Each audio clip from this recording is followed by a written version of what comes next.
Heading to my fourth destination here in Taichung City, ang last stop ko nga ngayon dito ay ang Museum of Illusions. This museum nga is originated in Croatia and open sila 10:30 AM to 6 PM.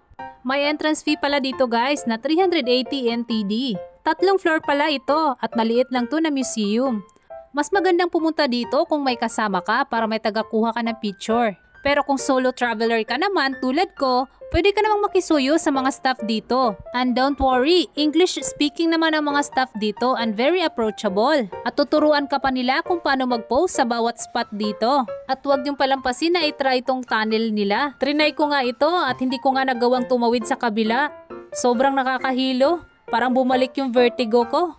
Don't skip this place if you're planning to visit Taichung City. And that's all for my DIY Taichung City solo trip.